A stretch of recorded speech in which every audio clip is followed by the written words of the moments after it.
আমাদের প্রত্যেকের বাড়িতে কিন্তু পুজো হয়। আর এই পুজোর সময় আমাদের ফুলের প্রয়োজন হয়। আর এই পুজোর ফুলগুলি আমরা সমস্তগুলো ফুলগুলি এক জায়গায় করি এবং সেগুলোকে কোনো একটা জায়গায় ফেলে দিই।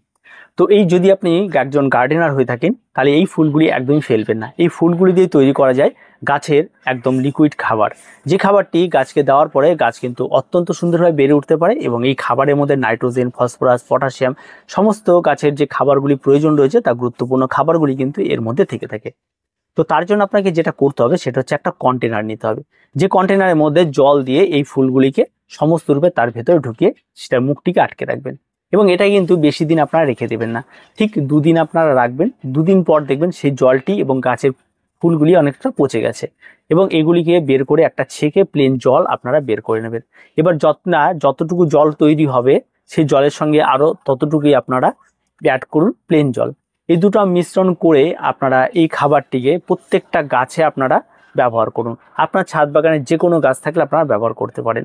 তবে এই জিনিস ব্যবহার করার আগে আপনারা যদি সেই জলটি দিয়ে ব্যবহার করবেন তার মধ্যে যদি আপনারা সামান্য পরিমাণে একটু অ্যান্টিফাঙ্গাল অ্যাড করে দিতে পারেন তাহলে কিন্তু এই খাবারটি নিয়ে আর কোনো রকম কোনো ভয় থাকবে না। একদম সম্পূর্ণ নতুনত্ব একটি খাবার, আপনার প্রত্যেকের গাছে কিন্তু এটা ব্যবহার করতে পারেন। এবং আমি এটা মাঝে মধ্যেই অনেক রকম খাবার ব্যবহার করি, তার মধ্যে এটাও একরকম খাবার যেটা আমি যখন তখনই ব্যবহার করে থাকি।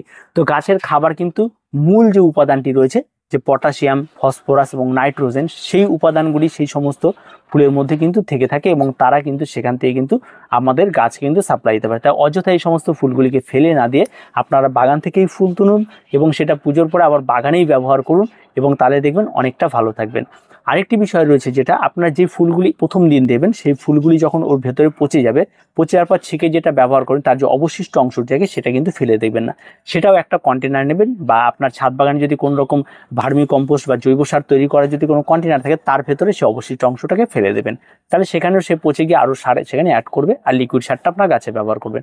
ঠিক পরের দিন আবার নতুন যে ফুলগুলি আপনার জমিয়ে রেখেছেন সেগুলি আবার তার ভেতরে দিয়ে আবার জল দিয়ে সেটাকে আবার দুদিন রেখে দেবেন, তারপরে আপনার ব্যবহার।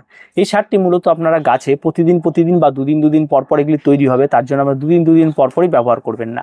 আপনারা ব্যবহার করতে পারেন যদি আপনার টব অনেকগুলো থাকে আর এই ফুলগুলি তো অল্প থাকে এবং সারও খুব কম পরিমাণ তৈরি হয়, তাই অবশ্যই আপনারা এই সারগুলিকে প্রতিদিন হয়তো প্রথম দিন যে খাবারটি তৈরি করলেন সেটা হয়তো 5টা টবে দিলেন, পরের দিনেরটা আবার 10টা টবে দিলেন, এভাবে দিতে দিতে দেখবেন যে খুব একটা বেশি প্রতিদিন এরকম ছোট ছোট কন্টেনার যদি আপনারা তৈরি করতে পারেন তাহলে সেই সমস্ত খাবারগুলি প্রতিদিন খুব বেশি হলে 5 থেকে 6টা টবে ব্যবহার করতে পারবেন এবং তারপর আবার রোটেশন হবে।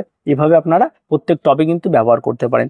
তো আপনার যদি টব অনেক বেশি থাকে তাহলে এটা প্রতিদিন মানে দুদিন পর পর এটা যদি আপনি দিতে থাকেন তাতে কোনো রকম কোনো সমস্যা তৈরি হবে না।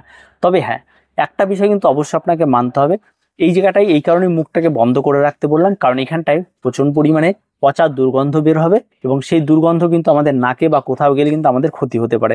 তো অবশ্যই আপনারা খেয়াল রাখবেন, এই সমস্ত জিনিসগুলোকে অবশ্যই একটা জার বা টাইট কিছুর মধ্যে রাখবেন যেটা থেকে যেন কোনো রকমের দুর্গন্ধ না বের হয়। ঠিক আছে, বাইরে যেন দুর্গন্ধটা না আসে এবং যখন আপনি এগুলিকে ছাকবেন, কাজ করবেন সে সময় তো অবশ্যই এগুলি পাবেনই। একটু আধটু সেটা পাইলে কোনো ব্যাপার নেই, যদি মাস্ক ব্যবহার করতে পারেন তাহলে অত্যন্ত ভালো। আর এই ব্যাপারটি থাকে, আরেকটি বিষয় রয়েছে যেন অবশ্যই এইগুলি ভেতরে রাখলে তার ভেতরে কিন্তু বিভিন্ন ধরনের পোকার কিন্তু উৎপন্ন হয়। তো সেই সমস্ত পোকাগুলি যখন কিলবিল করবে তখন সেই সমস্ত পোকাযুক্ত সেই সমস্ত খাবারগুলি কখনোই গাছে ব্যবহার করবেন না, সেগুলিকে ফেলে দেবেন। তাই অবশ্যই আপনারা কম সময় নিয়ে এই সমস্ত ফুলগুলিকে জলে ভিজিয়ে রেখে সেই ফুল ভেজানোর জলটি আপনার গাছে খাবার হিসাবে ব্যবহার করে দিতে পারেন। আরেকটি বিষয় রয়েছে সতর্কতার দিক থেকে বলতে পারি, যে এই ফুল ভেজানো জলগুলি বা ফুলগুলিকে যদি আপনি মনে করেন কোনো একটা বস্তার মধ্যে দীর্ঘদিন ধরে সেখানে রেখে দেবেন তাহলে কিন্তু সেখান থেকে সুন্দর পচে গিয়ে জৈব খাবার তৈরি হয়, সেটাও কিন্তু আপনারা কাছে ব্যবহার করতে পারেন। তবে সেই জৈব খাবারেও কিন্তু অবশ্যই আপনারা ব্যবহার করার সময় কিন্তু সতর্কতা অবলম্বন করতে হবে, আর সেটা হচ্ছে সেই খাবারের মধ্যে অবশ্যই অ্যান্টিফাঙ্গাল এবং আপনার সেই খাবারের মধ্যে ফোরাডন, এই দুটো জিনিস কিন্তু অ্যাড অবশ্যই আপনাকে করতে হবে, তারপরে কিন্তু গাছে আপনারা এগুলি ব্যবহার করবেন।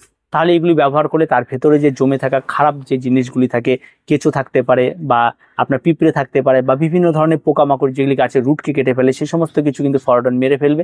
আর যেগুলি রয়েছে বিভিন্ন ধরনের ফাঙ্গাল যে মাটির মধ্যে জন্মে থাকে যেগুলি আমাদের গাছের জন্য ভীষণই ক্ষতিকারক, সেই সমস্ত ফাঙ্গালগুলির জন্য অ্যান্টিফাঙ্গাল আমরা এখানে ব্যবহার করে দেবো, সেটাকে আপনারা মেরে দিতে পারবে।